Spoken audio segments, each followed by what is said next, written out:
Hi everyone, I'm Kylie Baxter, the Head of Junior School at Carey. This year we have implemented our brand new leadership structure, which sees our leadership team sitting across the whole of the junior school on both campuses. The role of the junior school executive team is to implement the whole school strategic priorities within our junior school context.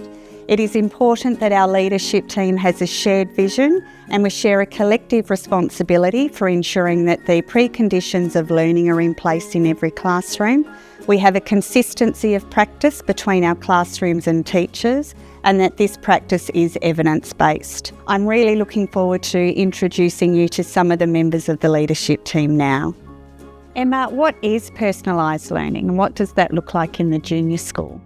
Well, I think personalised learning begins with us thinking about what are our students' interests and their passions and trying to help them realise their purpose in life. If we drill down to what that might look like in a classroom, we think a lot about creating an agentive culture where students co-design their learning journey alongside their teachers and their peers.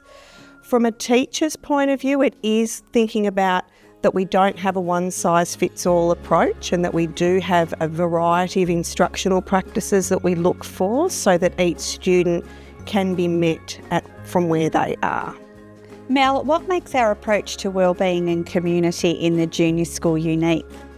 I think what makes it truly unique and probably sets us apart in the wellbeing and community landscape is that our approach is preventative, it's aspirational, and it's also responsive. So when we are looking at fostering wellbeing and community, we're always looking at those three elements.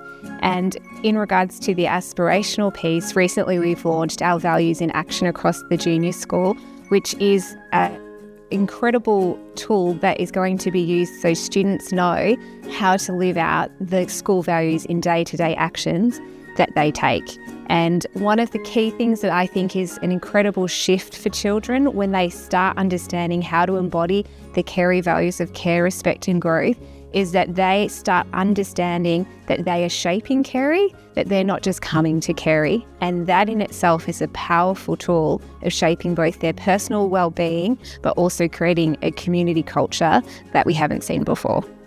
Pip, I know that one of the highlights of your role is to welcome our new prep students on the first day of school. So what advice would you have to parents of a child about to start prep?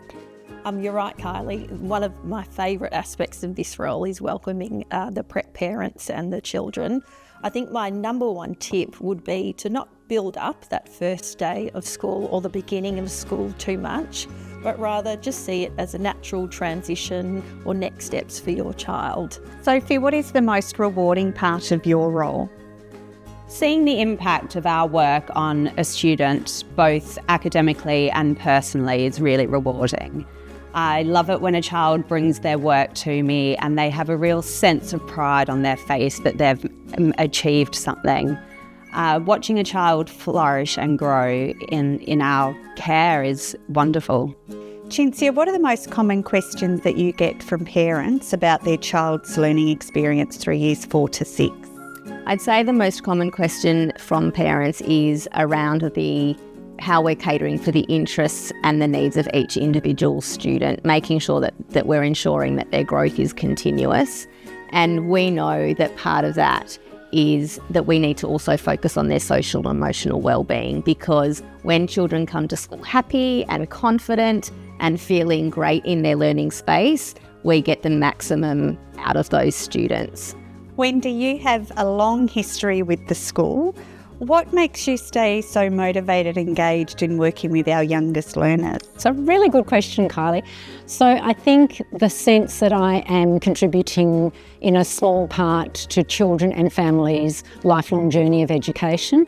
Families and family dynamics have changed over the years, but children are still children. Working in a great team with great leadership, working with the ELC team, and there's always something new. Like we were just talking about, there's always something new to learn. There's always something new in education. There's always something to think about and be challenged by in this journey. So I think that's what keeps me motivated. And working with young children, you have to stay young at heart and as much as you can physically too.